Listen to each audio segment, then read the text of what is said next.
Okay, cool. So this is my story of how I got into film.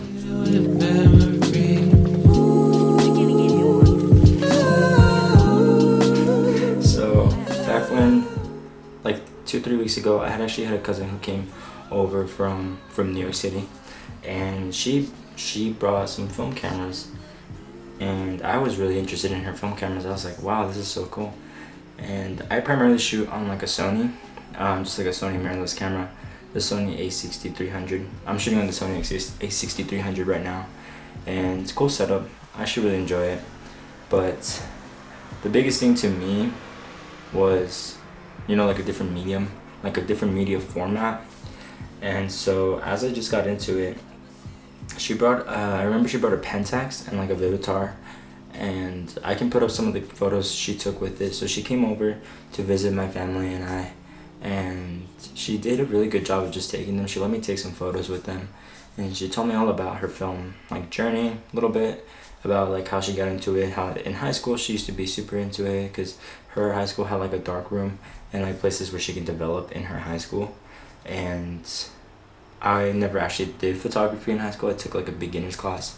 The beginner's class was alright. It was like just something very basic. So, but she had done that, and then we actually went over after to New York City with her, and she was still taking film pictures. I was like really blown away by everything, and like I said, those pictures are gonna be probably pulling up here somewhere. So, anyways, like about a week later, I was like, I really gotta get myself into film. So that's pretty much what I did. So I just started going on eBay, started searching some cameras, and I don't know why, but I really wanted a Nikon. I heard Nikons were really good, so that's what I started doing. I started looking into Nikons, and I came across this one. This is the Nikon EM, and these go for about anywhere from like $40-$50 to maybe like $100-$110, depending on where you pick it up. Now the interesting thing about my camera is that I didn't buy it together. I actually bought the body from Japan, well, on eBay, and it was shipping from Japan. Remember I was talking about? So that's right. So I bought the camera body for like $35, and then the shipping was like $16, and it came from Japan and it was like really good condition. I looked it up, and I was like, okay, that's cool. But I didn't have the lens, and I know these like Nikon E series lenses, these ones right here, these ones are actually really, really good from what I was reading. And I found this one actually just on Facebook Market, kind of from what I was reading from some other like film, that people that do film on YouTube, they were saying that like to be careful with like certain areas, so with certain like sellers and certain like places you sell and buy. And I felt trusted. I was like, okay, I feel good about this one. So I went ahead and messaged the seller, and he was like, yeah, like I'll give it to you for like $30 plus shipping. So it was like $40. So I got this whole thing set up for like closer to $80. And while I was waiting for this, I had really been like intrigued by how people are like making film like a thing again.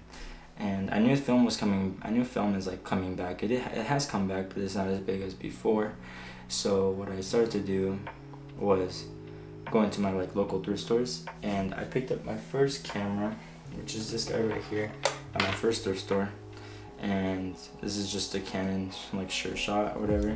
I got this one at my thrift store for about $3. Just went in there. I was like, oh, let me check it out. Let me see what they have, whatever, right? And I found this. I was like, that's crazy. I was like, no way. So I picked it up, and the only thing I was missing at the time was film.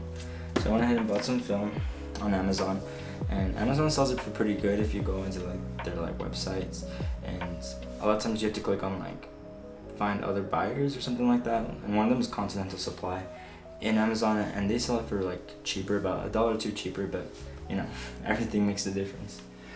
And so first bought some Kodak Ultramax. I have some Ultramax actually in here. I'm still trying to use it. This is my first, I'm still trying to use it on my first roll. So probably by the time this video goes onto YouTube, this roll will be done. But I bought Ultramax, and at the same time I also bought Superia. And I bought Superia because I was trying to figure out which one's a better the better buy at the time. So through there, I had put the Fujifilm. I put the Fujifilm Superia in this camera. So about last week, I got the camera with the Amazon Prime. It comes within like a day. So I got film in here, and within about a day, within about like 2 days, because let's say I ordered this like Friday, I got it like Saturday night. I received this one and put it in here, and actually today, just right before Father's Day, I finished my first roll, and so I didn't really know where to send it to. I guess I just got really excited, and I'm like totally okay because like I'm not too worried at the moment, but I just sent it to like my local Walgreens, and I think it's gonna be like $18. So we'll see what happens. I think it's a little bit more expensive than I wanted it to be, but that's alright.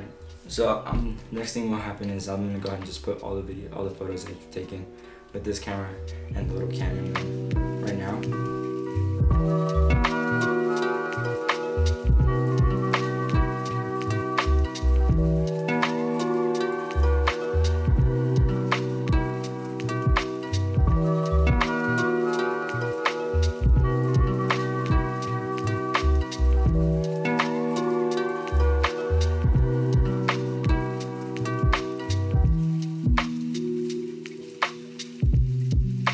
I mean, whoever watches this, let me know like what you guys think of the photos and how they like show, like how would I say, like how they come out. Really, I think it really just depends on the photographer or the person that takes them. But based from what I've seen, Fujicolor seems like the best one. Like has the more green hues, the green tints compared to Kodak, where everything's just more warmer. But we'll have to see. I'll have to keep testing it out. I have to keep like shooting more film and showing it off here on this platform, on this channel, on what I'm gonna be doing. But yeah, just a little video on how I got into film and what I'm gonna do as far as like what this channel contains of, and that's all.